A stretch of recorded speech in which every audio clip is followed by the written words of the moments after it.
Well, here it is, folks. My worst interview to date. If you thought Jeff Tate was bad, you ain't seen nothing yet. This interview did not go well. I'll just be honest. I love Everclear, and I think Art's story is very interesting and inspiring. And I didn't know a lot of his story until I did my research. I thought it was fascinating, and I was trying to tell that story in this interview, but I don't think that's what Art wanted to do. I think maybe he just wanted to promote his upcoming tour, or maybe he wanted to talk more about his life coaching. I'm really not sure what kinds of questions he was expecting. I'm thinking maybe he's used to radio, where it's like when you call into a radio show and you have 5 or 10 minutes to promote your latest project, that's it. But typically in podcasts, we go deep, right? So I know that he wasn't happy with the questions I asked. So what do you do when you have a bad interview, right? Do you edit out the bad parts and clean it up and try to make it look better? Do you not release the interview? I thought about this and I thought, fuck it, let the people decide. Were these bad questions by me? Was I not prepared enough? Or did I just catch Art on a bad day? Or again, maybe it was a miscommunication. He thought it was just going to be a quick promote the tour, get the hell out of there. So let me know what your thoughts are. I'm still pretty new at this, not even 2 years under my belt on this show. So I'm going to have some bad days and I'm going to try to learn from those bad days. So I think in hindsight, I should have just dumped Art's backstory, which he clearly wasn't interested in talking about, and focus on what he wanted to talk about, which I assume was the upcoming tour, or maybe he wanted to talk about something totally different. I don't know, but if you have a theory, reach out and let me know. Check it out. Welcome, Art Alexakis, to the Chuck Shoe Podcast. Did I say it right? Yeah. All right. Art from Everclear. That's even easier. Yeah.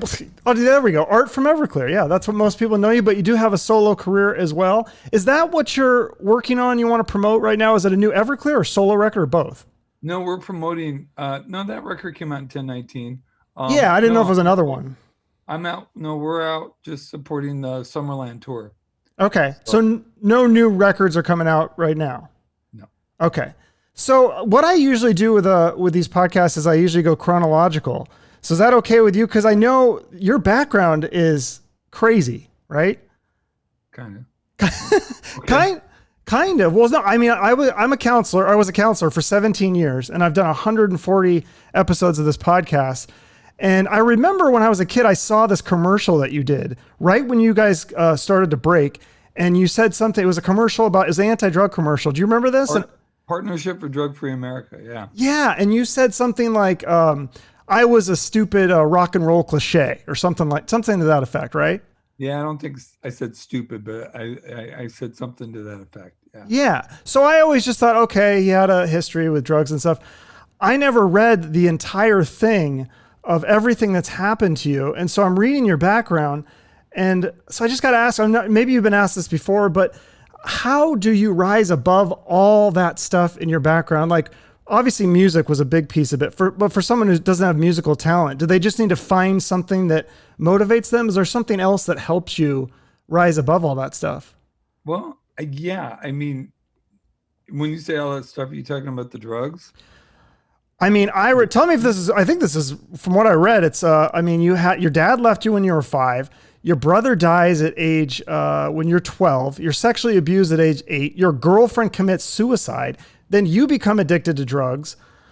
I mean, I can't write a worse background childhood for anybody. Yeah, but they're out there, and I meet people all the time whose parents are cooking speed and letting their clients have at their kids. I mean, I meet people like that all the time. You were a counselor. I'm a certified life coach, and I also That's great. am finishing up my alcohol and drug certification, and I'm going to have my psychology degree in probably about a year and a half, and then I'll be working on my master's and family degree and stuff like that, just family therapy. What do they call it? The LMFT. Yeah. That's great. Yeah, no, that's what I'm doing. And I'm trying to work mainly I call it coaching for creatives. I want to work with creative people. Okay. That's what I know. I want to work with people who are addicts. That's what I know. People who are damaged, or perceptively damaged by our society, Mm-hmm. and how to deal with that. And that's kind of something that I'll have my full certification by the end of the year. I would be, but I'm busy touring. I got to do some touring. Got Yeah. to go make some money, make a living. Um, but to answer your question, Chuck, I'm that personality. Some people get knocked down and they try to dig a hole into the ground to get away from everything. And me, I get back up and I start swinging. I've always been that guy. Hmm. And I don't know if it was the way my mom raised me, because I can't give much credit to my dad. Maybe DNA, but Yeah. I was raised. I was taught how to be a man by a single mom, and I have a lot of reverence for single mothers for sure. Um, and I just my sobriety. I'm almost 32 years sober. I'll be 32 years sober on clean and sober on, excuse me, the 15th of June. So what, about a week Wow. today, something like that. Congratulations. Yeah. And I'm just grateful, man. I got diagnosed with MS a couple of years ago, Right. and apparently I'd had it for 20 years. So, and then I got COVID this year. I mean, the hits just keep on coming, man. It just, you Wow. know, it's been not easy, but emotionally, musically, um, spiritually, I'm in the best place I've ever been in my life. Physically, I got to work at it. The older you get, you're still pretty much a young man. You get older, it gets harder for everybody, Yeah. just, just to feel normal. Well, How yeah, old are you? that's what you got a good point about when you said with MS, like some of the little things are harder, but also that's just getting old too.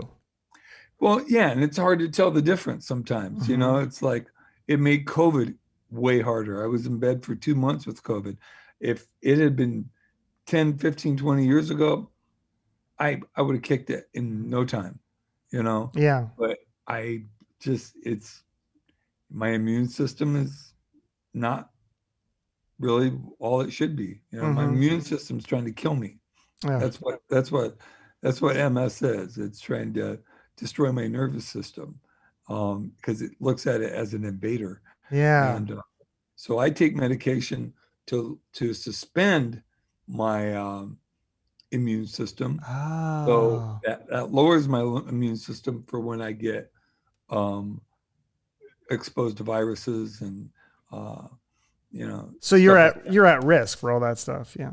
A little bit, no, a lot, yeah. Yeah. But I'm vaccinated. I've got a lot of um, the COVID, um, you know, immune, my immune Antibodies. system, antibodies, thank you, Yeah.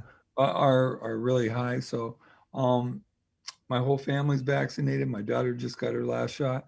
So out here on the West Coast, we're rocking it, man. Yeah. We're about to open up everything on the 15th on my sober birthday, which will be a big day. So I'm excited. Yeah. So just another question or two about your background, and then we'll get into the music stuff because I'm sure you probably would rather talk about that. But I Yeah. thought I read. Tell me if this is true. You attempted suicide, but then you heard the voice of your brother. Is that true? Dude, I've said this about 25,000 times Oh, in an sorry. interview. Yeah. I mean, you're going back over stuff that's been dealt with like 150 times, but that's cool. Yeah, I did. I jumped off the Santa Monica Pier when I was 12. My brother had died in June. My girlfriend, who was 15, I found out later, was pregnant, and probably maybe by me, but not necessarily by me. She suffered from depression. She killed herself when she was 15, when I was 12, that summer. And yeah, I tried to kill myself. I jumped off the pier, dressed in boots and army pants filled with fishing weights and Hmm. weights and sand in my army jacket. And yeah, I saw a vision of my brother walking towards me on the bottom of the ocean, probably 20 feet down at the end of the pier, um, probably about like 5 o'clock, 6 o'clock in the morning. And yeah, he told me to go back, said I wasn't done yet. Hmm. And then I got rid of all my clothes and boots and swam in my underwear up to the beach and stole a couple of towels off someone's balcony, and basically walked home to Culver City from where I live, which is about 2 miles. Okay. Yeah. So then you start doing music, and you were working as an AR rep for a major label record company in between projects. Is that correct? Kind of, yeah. Kind of, yeah. So you said you couldn't tell us some of the bands. Was there some bands that you pushed for them to sign, but they didn't want to sign them? Why do you think they fought you on some of those? Because because the label at the time, the president of the label at the time, signed me because I had an offer from another label to do A&R because they really believed in me. But this I didn't want to. I went to my label just to let him save face, and he bettered the money, but I didn't really need the money. I wanted to sign the bands. And about of the 10 bands I submitted, about all of them got signed to a major label, and about 5 of them were successful. I can't say who they are, but you know who they are. That's cool. That's really cool. And so at the same time, though, you haven't given up on your dream of being in a rock band. I was already signed to a major label. Oh, you were already signed. So you were doing both. Dude, yeah. Okay. That's why when he said in between projects, I'm not really sure what you meant. Oh, no, okay. This is in 96, 97 when I was signed to Capitol. We already had one platinum record. I was working on Afterglow, our third record, which is our second platinum record. Right. Okay. That's why I was confused by what. Okay. I must have read that wrong. So, but then, yeah. So when you guys got signed to Capitol, it was Gary Gersh. Is that his name? Who signed you? Who's also signed Nirvana? He didn't sign me. He was the president of the Capitol of the label, and presidents always take the credit.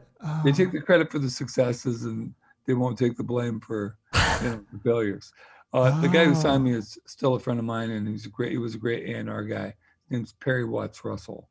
And his brother is Ivo Watts Russell, who started 4AD Records. Okay. And Perry used to manage the band. Why am I blanking on the name? I'm blanking on the name. Anyway, Berlin.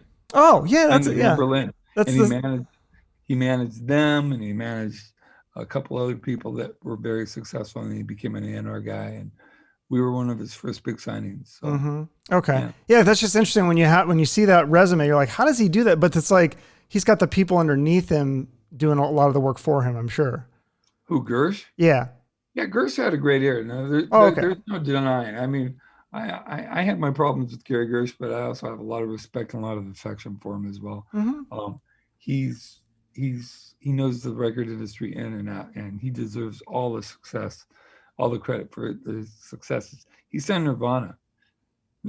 I mean, he signed Counting Crows. Yeah. So I was going to ask you about that too. I never heard this there was people saying that you guys sounded too much like Nirvana. But Dave Grohl, you saw him at a Foo Fighters show, and he was like, I don't think you guys sound like us. I think those bands are two separate. I didn't see him at a Foo Fighters show. Oh, sorry.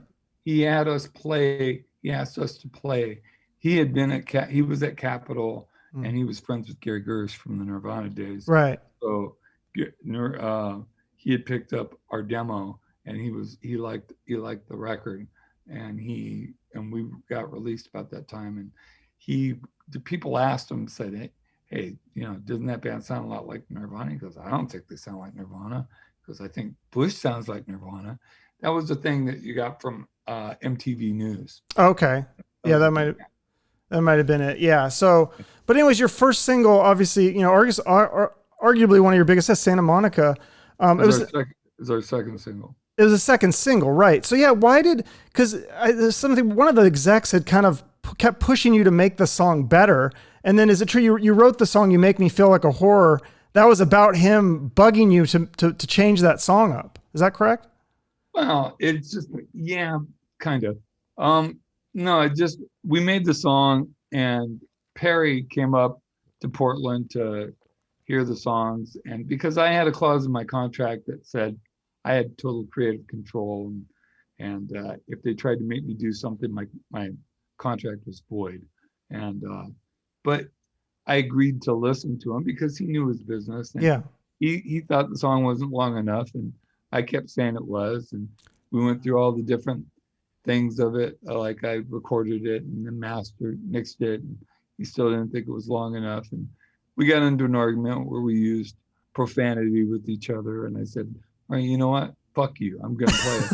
I'm gonna do a song called. I'm gonna write a song called "You Make Me Feel Like a Whore." And I hadn't even thought. I just came up with that right on the spot. I was just, you know, pissed off or yelling at each other on the phone. And God forbid if they had FaceTime or Zoom back then, man, people would be killing each other. Yeah.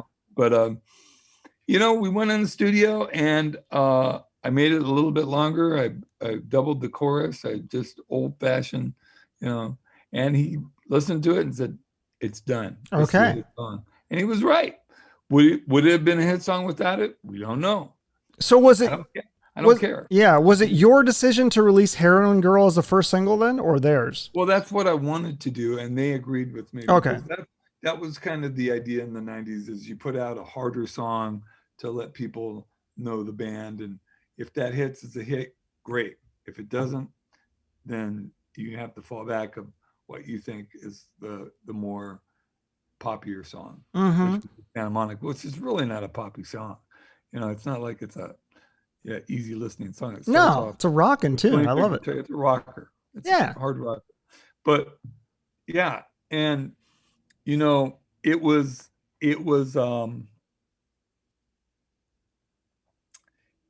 a Heroin Girl was a hit in like 12 different markets. People really, really liked it. Radio was going through the roof. But other markets wouldn't add it because of the word heroin. And so, does that bother you with censorship now? Because that's kind of I remember the 90s was a big, censorship was a huge issue, and then kind of forgot about that. And now it seems like censorship is coming back as an issue. Yeah, well, it's not just censorship; it's the mindset behind the censorship as well. That's the problem today. What do you mean by that? Exactly what I said. Just the idea behind it, the idea of control, of trying to control artistic expression and control what people hear and think. That's not really American, is it? But people are buying it. Some people buy into it, and a lot of people don't. So we have a conflict. I don't want to get political. I mean, it's obvious, but we're at a place. We were at a place then where, it pissed me off that people wouldn't play the song more, because the markets that it did play, it was in the top 5 or not the top 3, number 1. But Santa Monica came out, and it was a slow burn trying to get it up there, but it did, and it kicked in, and once it did, it just exploded. In 96, it just exploded. Early 96, our tour we had booked with an unknown band that no one knew about, that someone had sent me a tape from a label called No Doubt, and I'm like, yes, I want them on the tour. They're great. Yeah, we're going to be opening for these guys someday.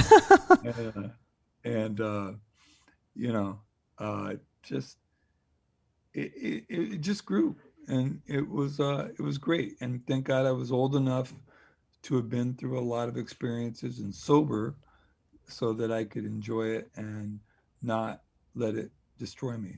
Oh, that is true. Yeah, I've heard a lot of musicians tell me that they wish they could remember all this good times that they had because they were so drunk or on drugs or whatever.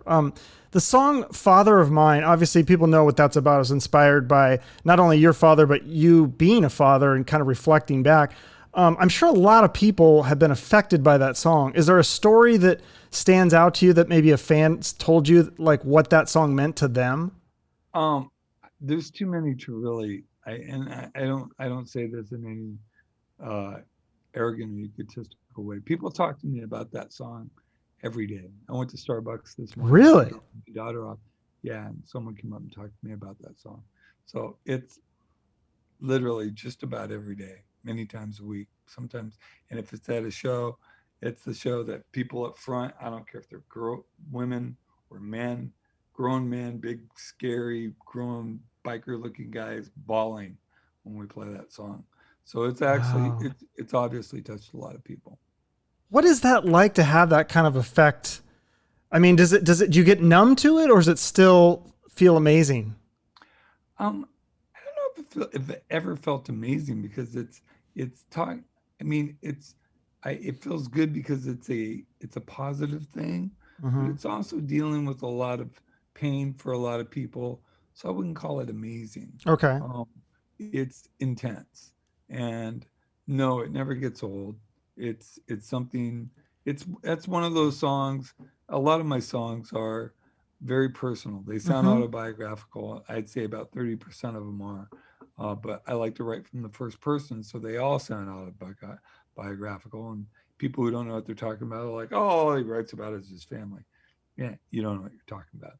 I, I'd say a third of the songs are autobiographical. A third of the songs I take characters from my life, other people's life, and I build characters out and amalgams out of them and create a story. And then some are just plain fiction that I just write, Hmm. just stories. And some of those are just as intense. And people have a hard time finding telling the difference.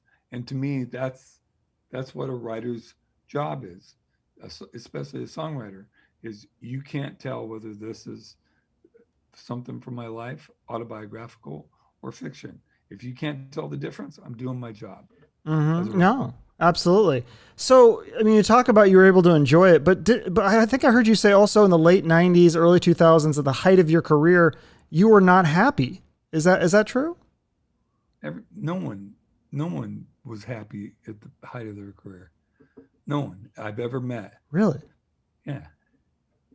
Yeah, especially kids like me who grew up poor, man. You don't know how to handle that. And no one ever liked anything I did. I knew how to handle people not liking what I did. I knew how to handle that emotionally. You're a counselor.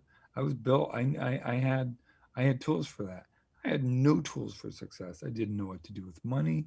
I didn't know what to do with attention. I didn't know what to do with sexual attention. And being an addict, I just took it all in and tried to fill the hole inside. And that never works. All it does is make the hole bigger. So, um, So you use these other things like recognition and sex and all this stuff to fill that hole from what you, because you stayed off the drugs during this time, right? yes. Okay. So then how do you, I just told you I've been clean and sober for 32 years. yeah, So, I mean, but that's amazing that you were able to do that, I guess, by using, so then you're happier now, correct? yeah, I'm happy. I'm very happy now. I mean, I've got MS, I've got long haul COVID physically. Life's rough for me. Um, Not working for a year and a half was financially devastating for me and everybody else in the Mhm. industry who depended on touring, um, because no one buys records anymore. Yeah. You know, and regardless of what people say, anyone can tell you that is in the business can tell you that money from streaming like Spotify, no one, it's ridiculous how much money we don't make from that. Yeah, because your songs have millions of views on Spotify. Hundreds of millions, Yeah, yeah. and I've made maybe a couple $1,000 from it. Jeez, that's it. That's crazy. Well, It's crazy. you get money from the movie and TV royalties? That's got to be a bigger no. Nope, nope. I mean, I don't own the hits anymore. I lost those in a bankruptcy. Um, God, 16 years ago, Oh, I didn't even 15 know years that. ago. Yeah, well, it's in the press, dude. It's all this stuff is there. There's like phone books worth of like press about my past. So, yeah. Okay, I guess I need to do better. I thought I did a lot of research, but I guess I didn't do enough. You did, yeah, you did some research. You did some research. Not enough. This is you're the first person to say I didn't do enough research. This is interesting. Is there a You're asking a lot of you're asking a lot of the questions that people have already asked. fair I mean, enough? you got to go a little deeper, I think. tell you what, give me two more and let's call it. Okay. Okay. I got to go take care of myself today. I got MS. I understand. Yeah. Is there a song that you feel that didn't get its due? In other words, like you wrote this song thinking, this is a great song. This is the best song I ever wrote. And maybe radio didn't play it, or it just didn't turn into a big hit.